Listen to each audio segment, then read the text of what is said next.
Got a question here from my buddy Phil, who has a friend that's been living with him for the past several months. His friend, he says, has a good heart. He happens to be pretty accomplished. He's 31 years old. He's got a college degree. He's had great careers. He's got a pretty good foundation. He's no slacker in the way of getting shit done in his life, but he's reached a tough point where now he's got some responsibilities that he seems to be avoiding, and now that he's living with our buddy Phil has discovered that when his friend doesn't have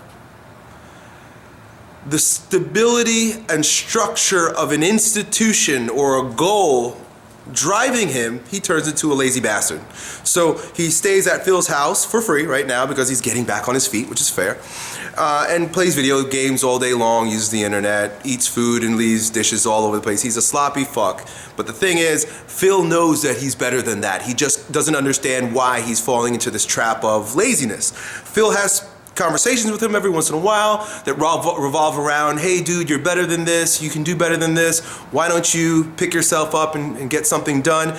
And his friend says, I know, but doesn't really do anything. So Phil is wondering, how do I support my friend who I dearly love?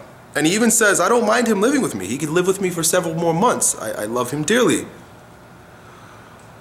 But how do I support him in becoming the strongest version of himself when he just won't get off his ass and get something done? Especially, this hurts so much, especially because he's capable, he's able. He's done magnificent things in his life up until this point. So I think you've given me the answer already, Phil. And Phil alludes to the fact that when he's on a job, he's usually the best worker. When he was in the military, he happened to be of exemplary, he was good. Whatever he decides to do, he's really good at, and he's motivated. Phil, what he doesn't have in himself, and that you need to become for him and help him establish in himself, is this archetype of the king.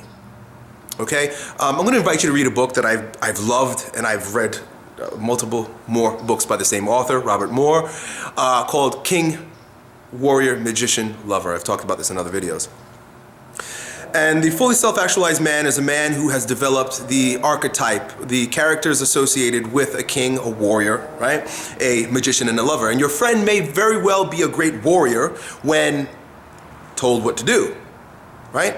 A lot of guys go into the military, they don't necessarily have a very strong king component to them, but they're very warrior-like. So as long as the commander is telling them what to do, they're gonna get shit done, and they're gonna be the best one at it because they're very warrior. Your friend might have that. He might also be very much a magician, meaning that he's technically able, he's skilled. The magician is that able person, the person who can like learn things. He can learn, he can figure things out, he's intelligent in that way.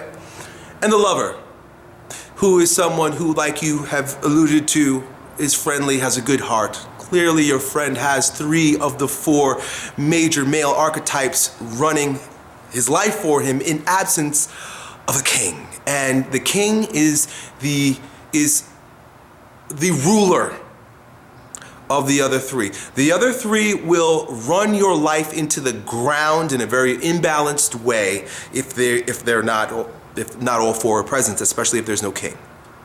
Read that book, and then also there's a spin-off book that's all about developing the king archetype. Sharing these ideas are supportive. Reading and thinking, and that's why I make these videos. I don't make these videos to fix anybody or to save anybody. I make them to give you some shit to think about. So the books are gonna help him think, they'll help you think, but ultimately something has to be done, right?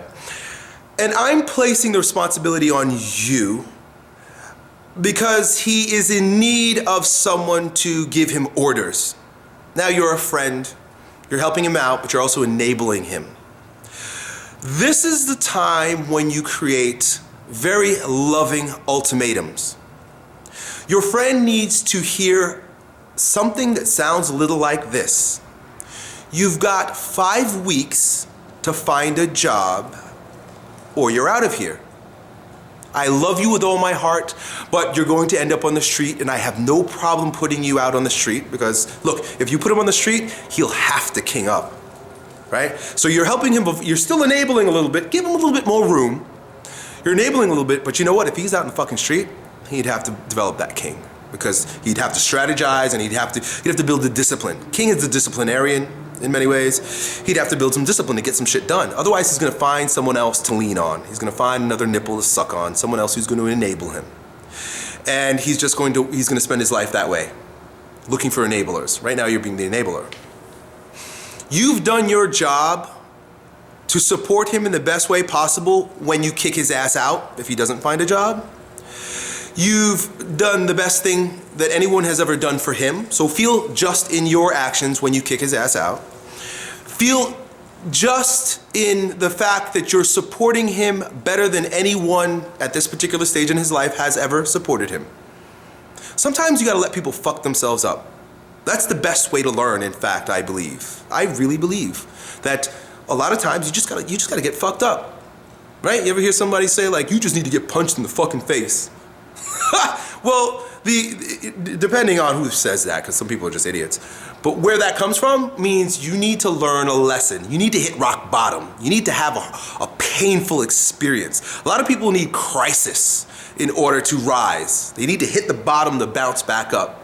But if they've got someone coddling them the whole time, there's no crisis, and in that there will be no hitting the rock bottom and no bouncing back up. And thirdly, you're doing righteous by the universe. You're doing a service to God by kicking his ass out because he's an able man who's not contributing to the world with gifts that were given to him. Now, for us all to collectively evolve and grow as a race of human beings on this planet, we need as many hands as possible, and your friends' hands are stuck on these fucking video game handles. You're doing a service to humanity by kicking him out and getting him off the fucking video games and on the streets where he will have to bounce back up. And that's it. And you mentioned that he likes watching my videos, and perhaps he'll know that this is about him. If you can sack up and kick yourself out if you don't find a job in 3, 4, 5 weeks, it's amazing how resourceful we become when we're about to drown. Somebody throws you in a lake, you had better learn how to swim or you die. You become really resourceful at flailing your fucking arms until you get to shore. So you might even kick yourself out. I'm not saying you have to, but understand that that's the next logical step. If you can't muster up the motivation to get shit done, sometimes you just gotta throw yourself off the cliff and learn to fly on the way down. And I'm done.